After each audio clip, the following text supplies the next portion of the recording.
Miguel.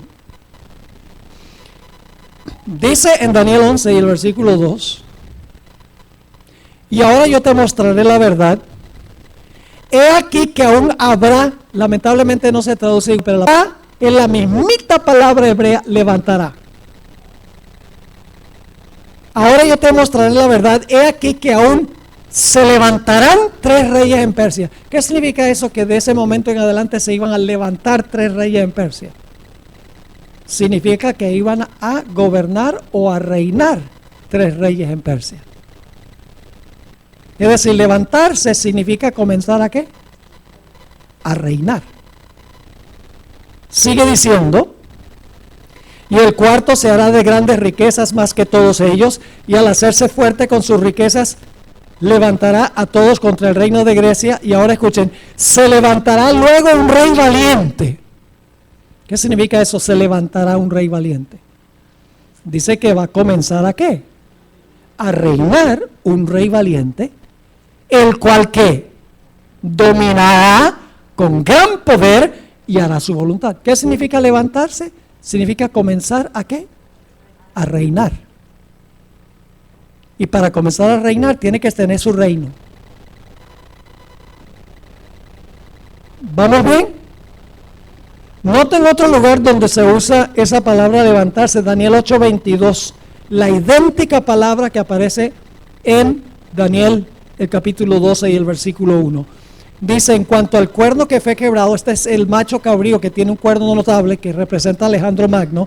Dice: y en cuanto al cuerno que fue quebrado, y sucedieron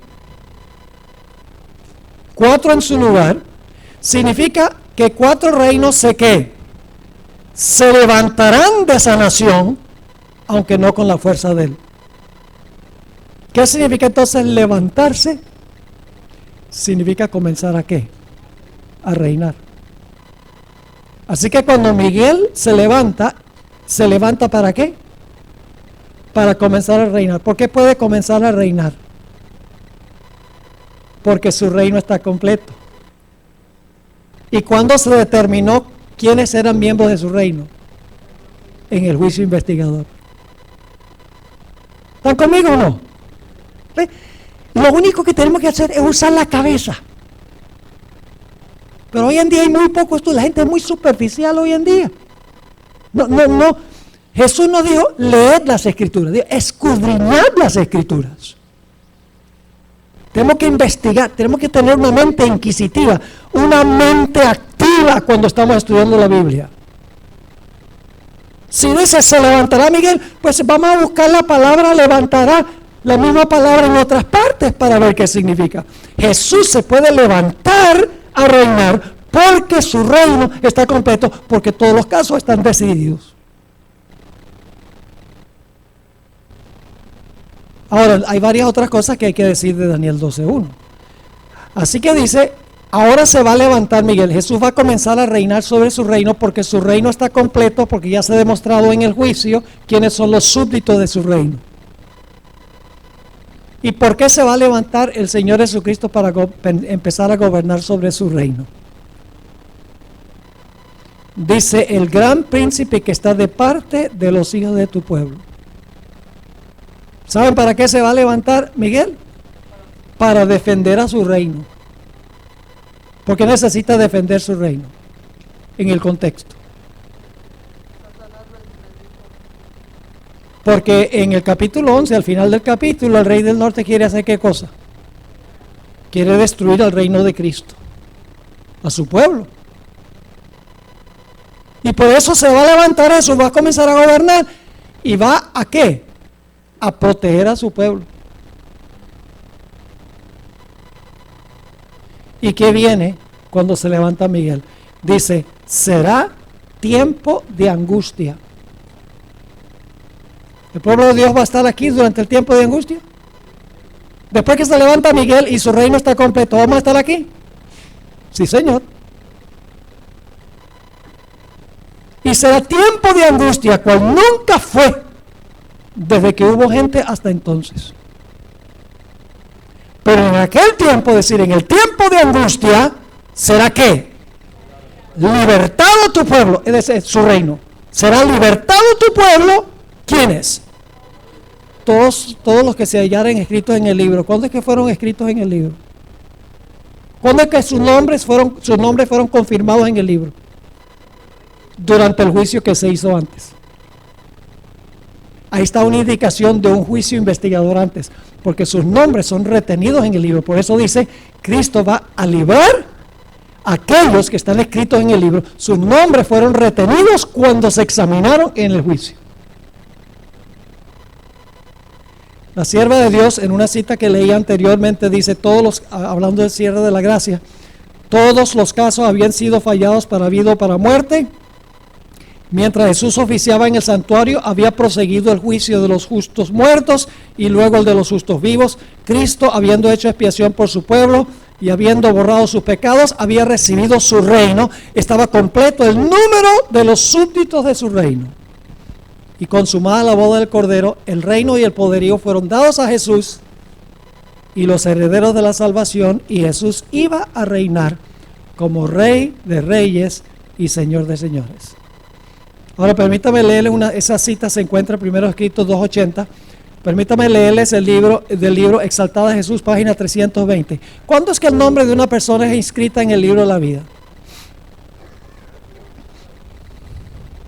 Cuando la persona se bautiza. ¿Quién dijo eso? Eso es correcto. Cuando una persona se bautiza, su nombre es escrito en el libro de la vida.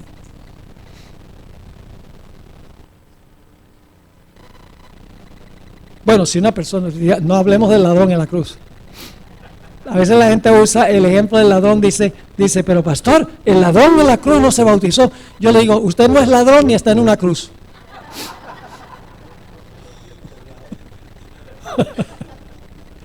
No usemos las excepciones. Es una excepción a la regla. Dios toma en cuenta la sinceridad del corazón cuando no es posible. No se podía bautizar. Ahora escuchen, el nombre es escrito en el libro de la vida cuando una persona acepta a Jesús y es bautizado. Y yo pregunto, y esto es una pregunta muy solemne,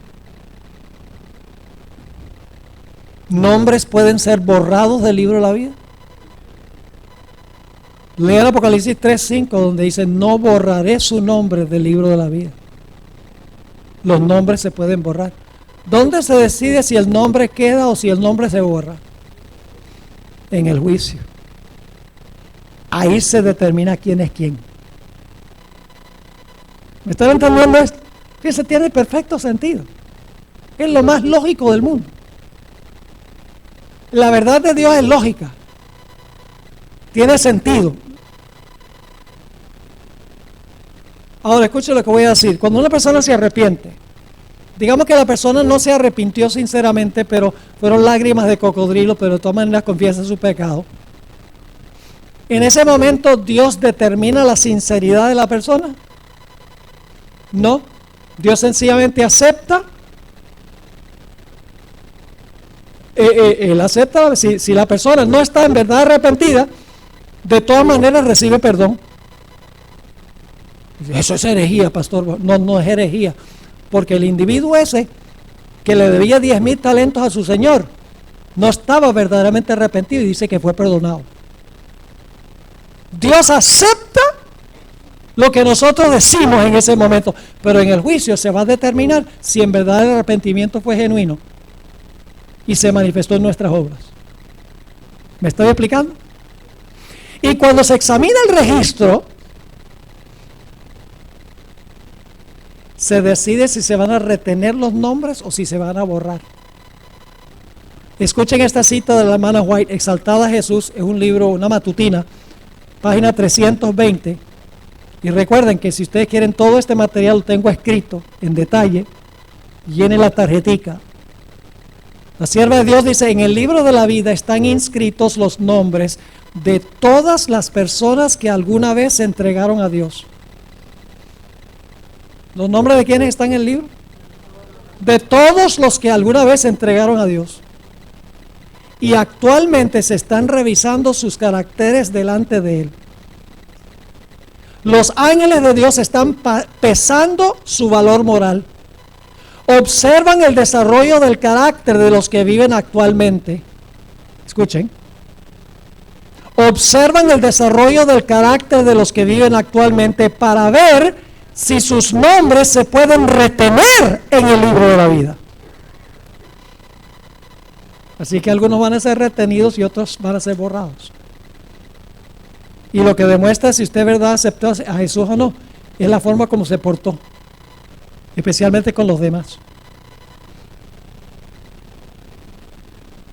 Porque usted no puede decir yo soy de Cristo y vivir como el diablo. Jesús no dijo por su fe los conoceréis, dijo por sus frutos los conoceréis. Somos salvos por gracia a través de la fe, pero una fe genuina es una fe que obra. Y si no obra, no es fe. ¿Me hago claro?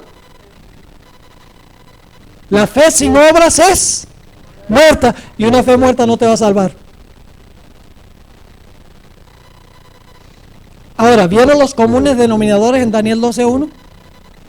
¿Hay un remanente en Daniel 12:1? Sí. ¿Tienen enemigos? ¿Hay un tiempo de angustia para el pueblo de Dios? ¿Dios se demora en librarlos? Todo el tiempo de angustia se demora en librarlos. ¿La fe del pueblo de Dios es severamente probada? Finalmente interviene Miguel para librar a su pueblo. Ahí están todos los elementos otra vez. Ahora vamos a otra historia. La historia de Jacob. De ahí viene la expresión la angustia, el tiempo de angustia ¿de quién? De Jacob. La historia está en Génesis 32. Jacob estaba regresando a su hogar 20 años después de su destierro, por haberle robado la primogenitura a su hermano y por haber engañado a su padre. 20 años había pasado por fuera y ahora estaba regresando al hogar. Y cuando está acercándose al hogar, escucha que su hermano Esaú viene con 400 hombres armados hasta los dientes con el fin de destruirlo. Así que tenemos un remanente y tenemos ¿qué? El enemigo o los enemigos, porque viene con los 400 hombres. Esaú ya había dicho en Génesis 27:41, dice que después que Jacob le robó la primogenitura, Esaú dijo, yo conseguiré a Jacob y lo mataré. Ese es el enemigo. Jacob y su familia estaban completamente indefensos ante esta amenaza. Y Jacob temía que su pecado era tan grande que había cometido 20 años antes, que Dios no iba a poder cumplir su pacto de protegerlo. Dios lo había perdonado a Jacob. 20 años antes Dios había perdonado a Jacob. ¿Recuerdan el sueño de la escalera? Y después del sueño de la escalera, Dios le dijo, yo voy a estar contigo, te voy a proteger, te voy a acompañar. Dios le había dicho que su pecado era perdonado. Dios lo perdonó, pero Jacob no era capaz de perdonarse él. ¿Saben cuál es el problema muchas veces que tenemos? Creemos que Dios no nos perdonó porque no nos sentimos perdonados. Pero el perdón no tiene que ver nada con la forma que usted se siente. Tiene que ver con las promesas de Dios. Ay, yo no me siento perdonado. No meta sus sentimientos ahí. La Biblia dice, si confesamos nuestros pecados, Él es fiel y justo para perdonar nuestros pecados y limpiarnos de toda maldad. Créalo porque Dios lo dice, no porque lo siente. Pero Jacob no se sentía perdonado. Llevaba 20 años remordiéndose por algo que Dios había perdonado, mortificándose. Y por lo tanto, por el pecado que había cometido, que no se siente perdonado, él dice, Dios no me va a poder proteger. Dios prometió que me iba a proteger, pero yo estoy seguro que no soy perdonado, así que no me va a poder proteger de la ira de mi hermano. Y por lo tanto Jacob se va solo junto al arroyo de Jaboc, que queda cerca de allí, y derrama su corazón en oración a Dios. Vamos a leerlo en Génesis 32, 9 al 11. Génesis 32 y el versículo 9 hasta el versículo 11. Y dijo Jacob: Dios de mi padre Abraham y Dios de mi padre Isaac, Jehová que me dijiste, vuelve a tu tierra y a tu parentela y yo te haré bien. Menor soy yo que todas las misericordias y que toda la verdad que has usado para con tu siervo. Fíjense la humildad de Jacob. Dice, yo no sirvo, yo no tengo derecho de reclamar nada, es lo que está diciendo. Pues con mi cayado pasé este Jordán y ahora estoy sobre 2 campamentos. Y ahora viene la palabra clave: líbrame. ¿Notaron ustedes la palabra clave en Daniel 12:1? Mas en aquel tiempo tu pueblo será libertado. ¿Saben que la palabra libertado se encuentra solo en 3 capítulos de Daniel?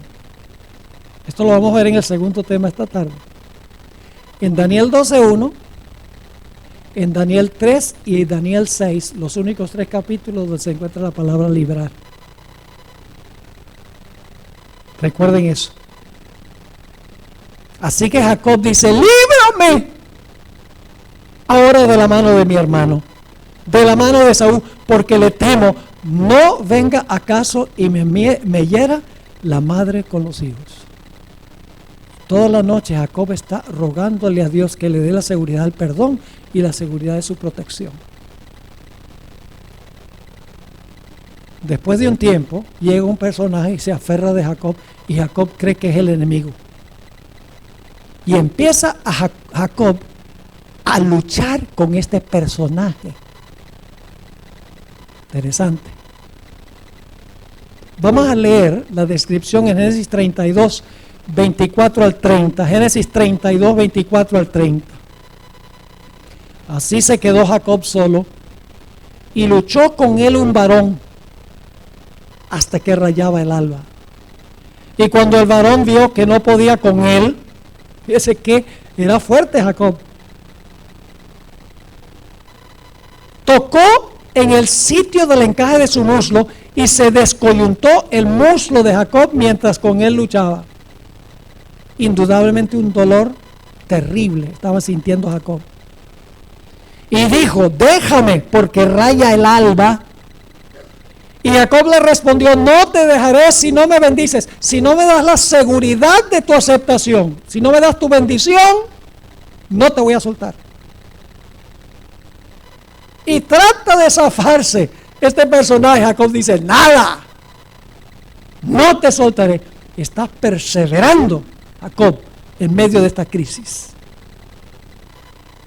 Y ahora sucede algo interesante. Versículo 27, el varón le dijo, ¿cuál es tu nombre? Y él respondió, suplantador. Eso es lo que significa la palabra Jacob. Uno que le quita el puesto al otro. Fíjense que desde que nació Jacob era un suplantador.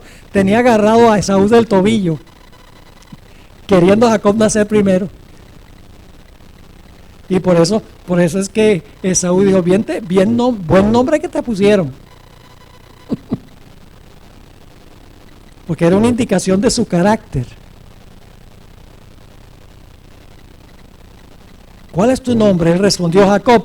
Y el varón le dijo, todavía no se ha identificado quién es el varón, no se dirá más tu nombre Jacob, sino Israel, porque has luchado con Dios y con los hombres. Con los hombres era con Esaú, con Dios y con los hombres. ¿Y qué? Y has vencido. Entonces Jacob le preguntó y dijo, declárame ahora tu nombre. Y el varón respondió, ¿por qué me preguntas por mi nombre? Y lo bendijo allí. Lo bendijo y le cambió su nombre. En la Biblia el nombre representa el carácter. Como el carácter de Jacob había cambiado, el nombre le fue cambiado. De suplantador se le puso el nombre Israel, que significa príncipe de Dios. Ahora, ¿con quién era que estaba luchando Jacob? Dice en Génesis un varón. Pero afortunadamente en otra parte de la Biblia nos dice con quién era que estaba luchando. Oseas 12:4. Oseas 12 y el versículo 4. Ese es uno de los profetas menores, un poco difícil de conseguir el libro de Oseas. No se preocupen, viene antes de Joel.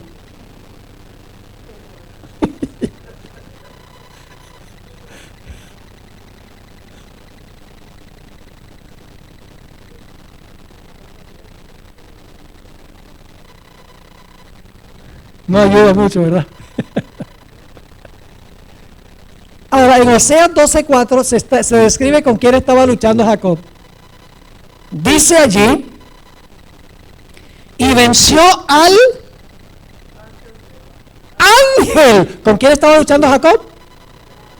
Con el ángel. ¿Será que es Miguel el arcángel? Y prevaleció. Lloró y le rogó. En Betel le halló y allí habló con nosotros. ¿Con quién estaba luchando Jacob? Con el ángel. ¿Quién era el ángel? Era Jesús. Y ustedes dicen, ¿cómo sabe que era Jesús y no un ángel común y corriente? Por el nombre que le puso Jacob al lugar.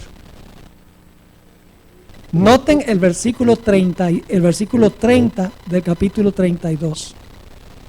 Y llamó Jacob el nombre de aquel lugar Peniel. Dos palabras hebreas. Pen, rostro. El, Dios. Y cuando se pone una ahí es el posesivo. Significa rostro de Dios. ¿Por qué le puso Jacob el nombre a ese lugar rostro de Dios?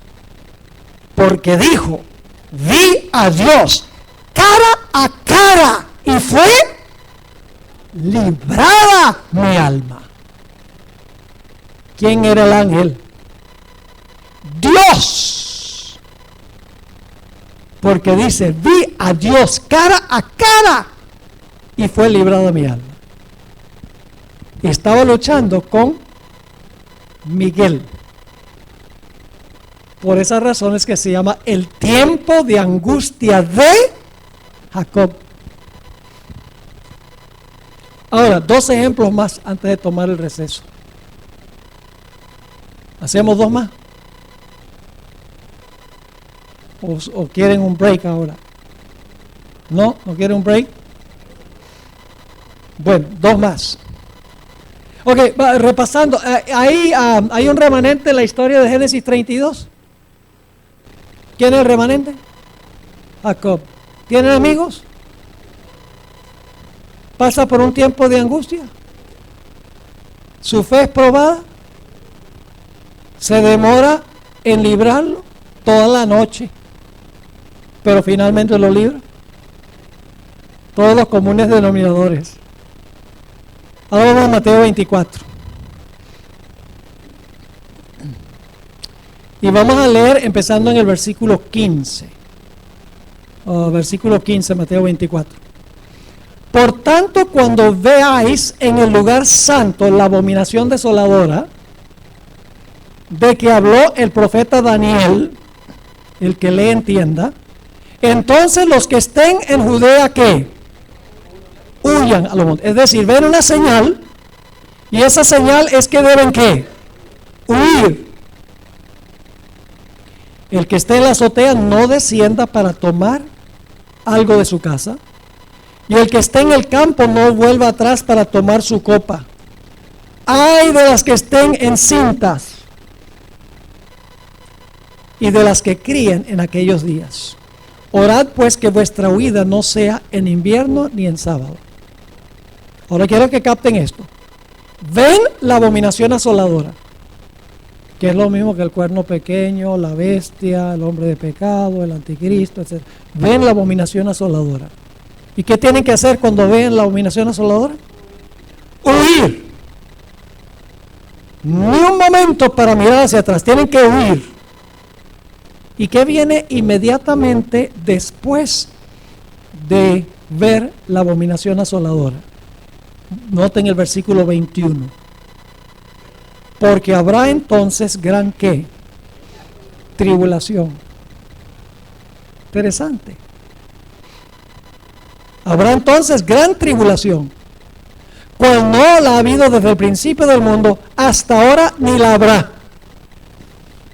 Y si aquellos días no fuesen acortados, nadie sería salvo, mas por causa de los escogidos, recuerden esa palabra, por causa de los escogidos serán ¿qué?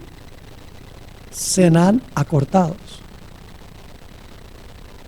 Así que se ve la abominación asoladora, es la señal de que deben ¿qué?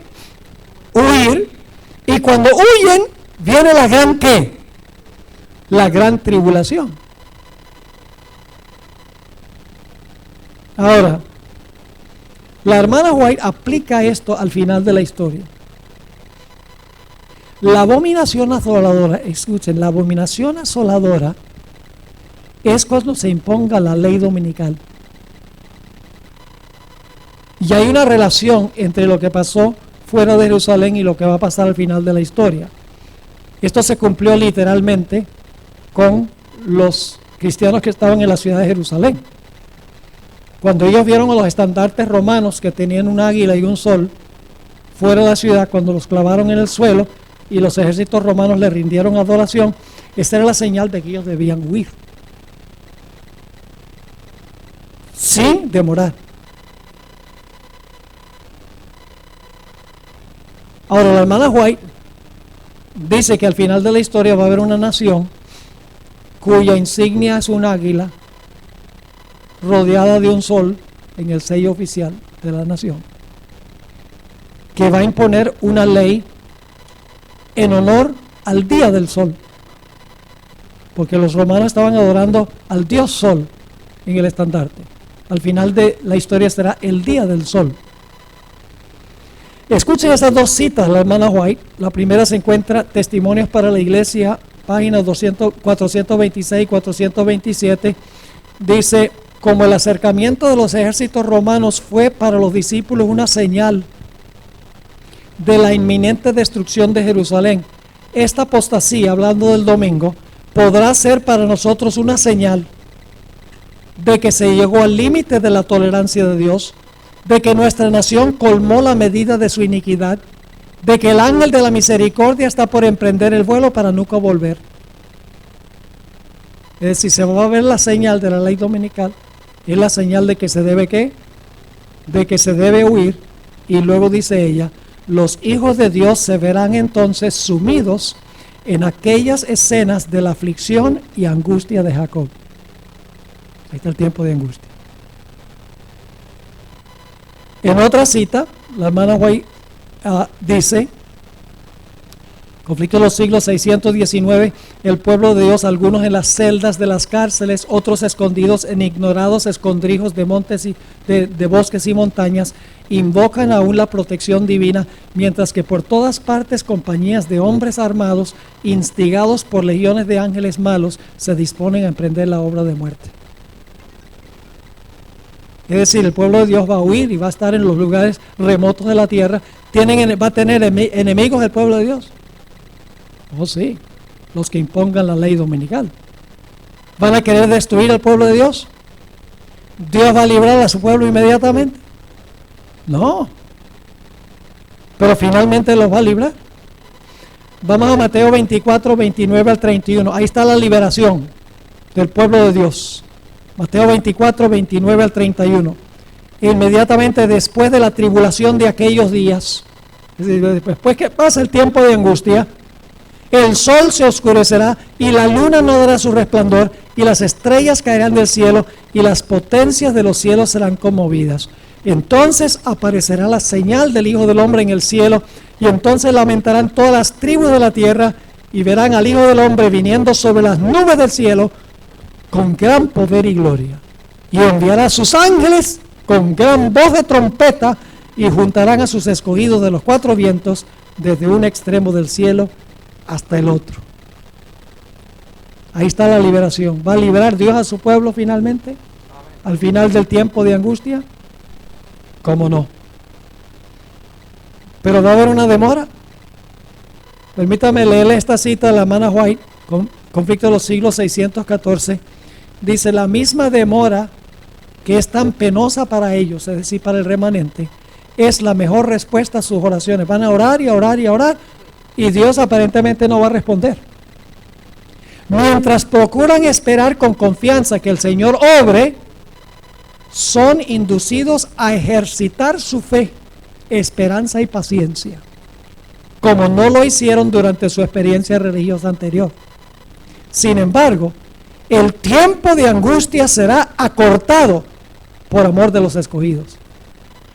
Así que va a haber una demora, hermanos y hermanas. Pero finalmente Dios intervendrá para liberar a su pueblo. Ahora vamos a nuestro último ejemplo. Y luego vamos a tomar un break, como dicen los puertorriqueños.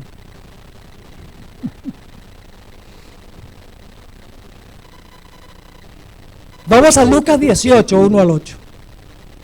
Lucas 18, 1 al 8. ¿Recuerda la palabra clave de Mateo 24? ¿Quiénes son los que pasan por el tiempo de angustia? ¿Los qué? Los escogidos. No olviden esa palabra, los escogidos. Palabra clave. Ahora necesitamos esa palabra para entender la parábola que vamos a estudiar ahora. Esta parábola, si ustedes leen los subtítulos en la Biblia, el subtítulo que le dan los eruditos es la parábola del juez injusto. No me gusta ese título. En realidad es la parábola de la viuda persistente.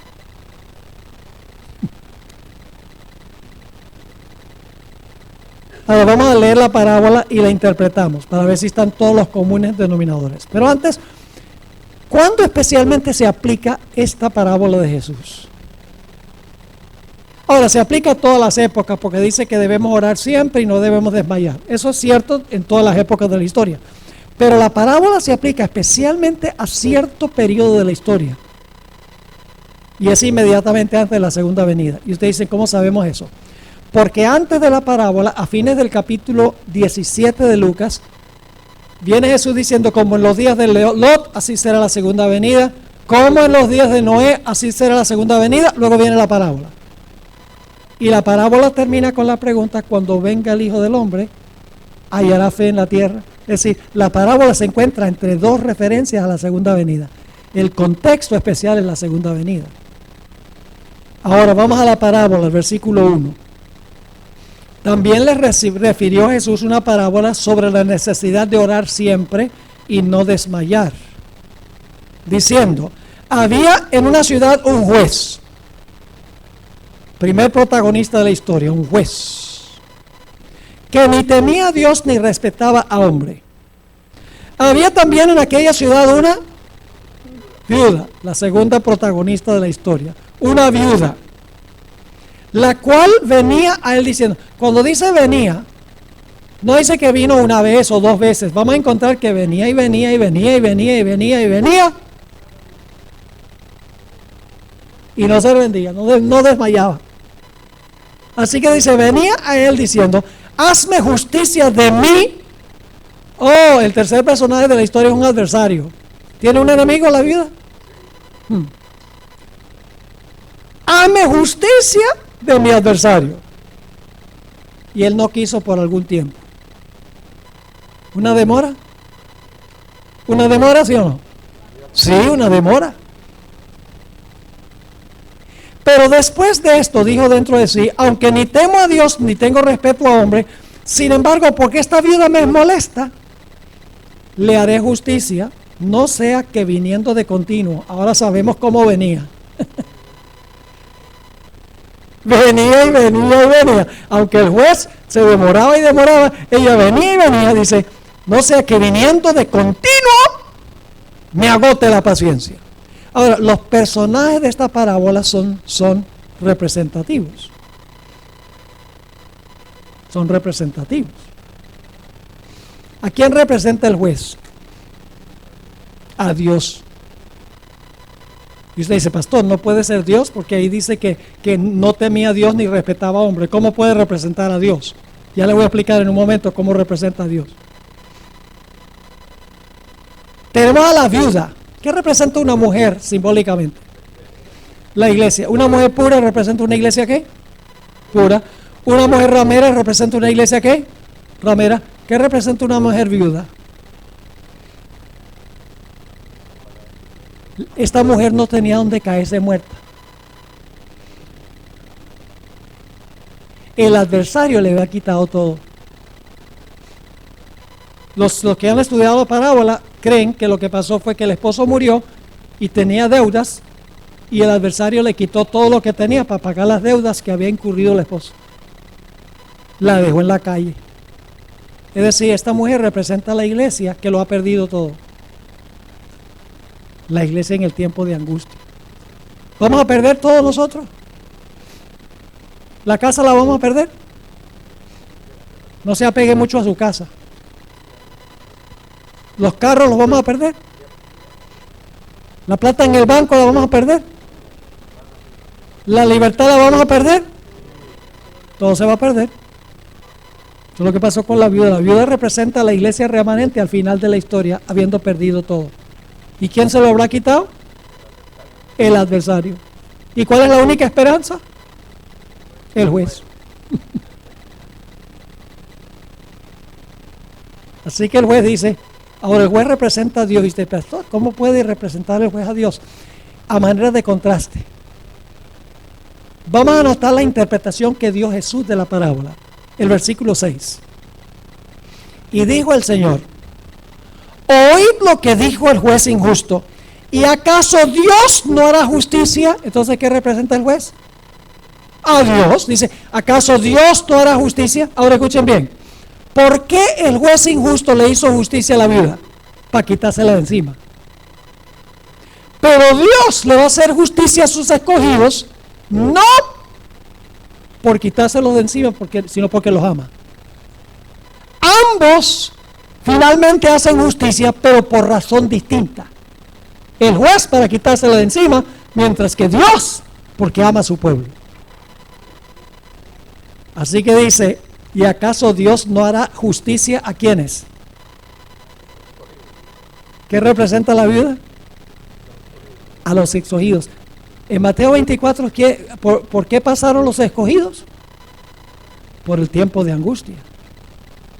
¿A quiénes recogieron los ángeles cuando Jesús vino? A los escogidos. Son los que viven al final de la historia. No hará a justicia a sus escogidos que claman a Él día y noche. ¿Va a haber una demora? Oh, sí. El pueblo de Dios, ¿qué va a hacer durante el tiempo de angustia? ¿Va a clamar a Dios qué? Día y noche, aun cuando se tarda en responderles. Os digo que pronto les hará justicia. Y luego hace la pregunta, pero cuando venga el Hijo del Hombre, ¿hallará fe en la tierra? ¿Hay un remanente de esta parábola? ¿Quién es el remanente? La viuda. ¿Tiene un enemigo? ¿Quién? La palabra adversario no es una palabra común en el Nuevo Testamento. Se usa 3 veces la palabra antidicón, adversario. ¿Saben dónde más se usa la palabra adversario? Vuestro adversario, el diablo, anda cual león rugiente buscando a quien devorar. La mismita palabra antidicón. Así que hay un enemigo, hay un tiempo de angustia para la viuda. La fe de la viuda es probada y pasa la prueba, porque sigo viniendo y vengo y vengo y vengo. El juez demora. Dios se va a demorar en responder las plegarias de su pueblo en el tiempo de angustia, pero finalmente se le hizo justicia a la viuda. Se le va a hacer justicia al pueblo de Dios. ¿Ven todos estos retratos que da la Biblia? ¿Saben por qué la gente no quiere enseñar que se va a pasar por el tiempo de angustia? Porque es mucho más sabroso pensar que en el tiempo de angustia uno está allá. Porque hoy en día los cristianos están muy cómodos. Tienen su casa y tienen su carro y tienen su plata en el banco y tienen sus juguetes, tanto de niños como de adultos. Y tenemos una vida, tenemos ropa, estamos comoditos y no pensamos que algún día vamos a perderlo todo. Y hoy en día está este evangelio falso de la prosperidad, donde dice, ay, Dios quiere que tú seas rico. Eso demuestra que Dios está contigo porque eres rico. Entonces cuando somos pobres, ¿de qué señal es? Pare de sufrir. Entonces Dios va a tener que pedirle perdón a Job.